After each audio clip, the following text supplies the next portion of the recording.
এই তিন ব্যক্তি পড়ে গেছে গুহার মধ্যে। আমি বলছিলাম জেনা ছেড়ে দিলে তোমার দোয়া আল্লাহ পাক ডাইরেক্ট কবুল করবে ইনশাআল্লাহ। কিভাবে? এই দলিল দিচ্ছিলাম যে তারা বলছে আমাদের তো আমাদের নেক আমল যা আছে এটা দিয়ে দোয়া করতে হবে, কোনো অপশন তো নাই বের হওয়ার।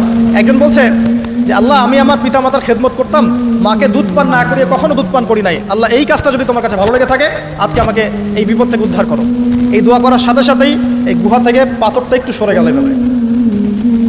আর জড়বস্তু আল্লাহ পাকের হুকুম মানে, আল্লাহ পাকের হুকুম মানে না খালি দুইটা শ্রেণীর মানুষ, এক হচ্ছে মানুষ আর একটা জিন জাতি।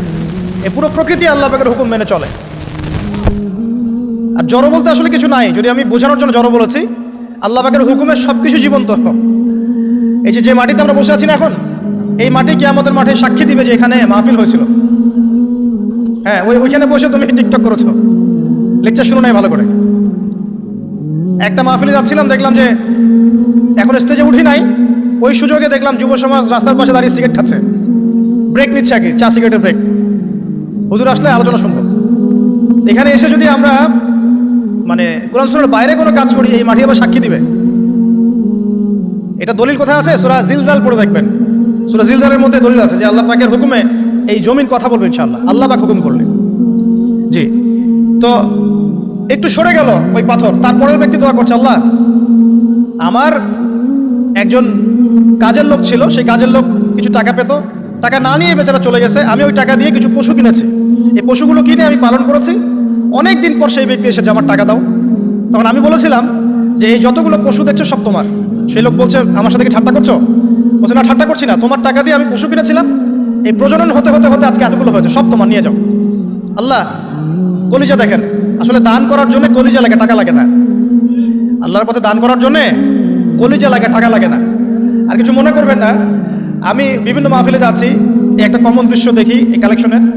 আমার জানা নাই যেভাবে নাম লিখিয়ে কোনো কালেকশন নবীর যুগ থেকে হয়েছে, আমার জানা নেই। বরং কতটুকু দিয়েছে এটা গোপন রাখলেই ভালো। কে দিয়েছে, কত দিয়েছে জানানোর কোনো দরকার নাই। দিয়েছে, নিয়ে চলে আসবেন, শেষ। আমরা কাকে সন্তুষ্ট করার জন্য দেই? আল্লাহ জানলেই তো যথেষ্ট। কি দরকার জনগণ জানতেই হবে আমি 5,000 টাকা দিয়েছি? এতে আমার লাভটা কি? নেকি উল্টা কমে গেল। উল্টা 7 শ্রেণীর মানুষ, একটা হাদিস আছে, 7 শ্রেণীর মানুষ কিয়ামতের মাঠে আরশের ছায়া পাবে। কিসের ছায়া পাবে? আরশের ছায়া, যে ছায়া ছাড়া কোনো ছায়া থাকবে না। ওর মধ্যে এক শ্রেণী হচ্ছে ওই ব্যক্তি যে এত গোপনে দান করে, তার বাম হাত জানে না ডান হাত কি দান করছে। এই ব্যক্তি আরশের ছায়া পাবে ইনশাআল্লাহ। তো দুনিয়া যদি উদ্দেশ্য থাকে, নাম প্রকাশ করা, জাহির করার উদ্দেশ্য থাকে, বা যদি এমন হয় যে এখানে লৌকিকতা উদ্দেশ্য থাকে, নেকি নষ্ট হয়ে যেতে পারে, সুযোগ আছে, চান্স আছে। তো এই ট্রেডিশনগুলো বন্ধ করলে মনে হয় ভালো হয়। এটা আমার পরামর্শ, বাকিটা বিবেচনা আপনাদের। আর এই ব্যক্তি বলছে আমি এই সব কিছু দান করে দিয়েছি।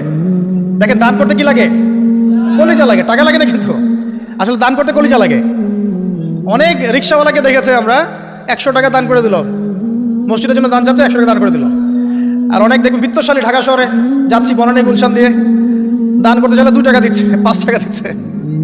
এমন হয় না? দান করতে কলিজা লাগে।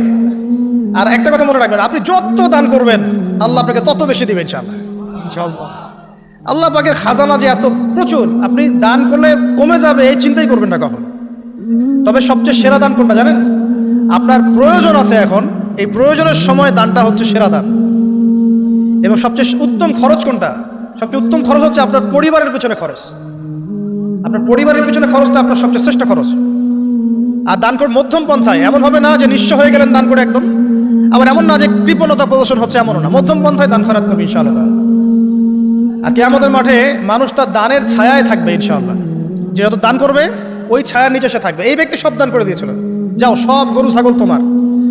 তৃতীয় ব্যক্তি, পাথর সরে গেল একটু, তৃতীয় ব্যক্তি, যুবক তোমাকে বলছি ভাই, তৃতীয় ব্যক্তি আল্লাহর কাছে বলছে, আল্লাহ আমার একজন সুন্দরী চাচাতো বোন ছিল, আছে না তোমাদের কাজিন, এবং তাকে আমি খুব ভালোবাসতাম।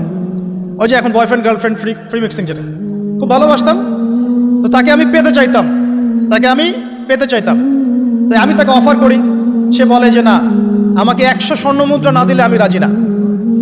100 স্বর্ণ মুদ্রা। এই মেয়ের অবশ্য অনেক ডিমান্ড ছিল, তাহলে বোঝা গেল 100 স্বর্ণ মুদ্রা মানে অনেক।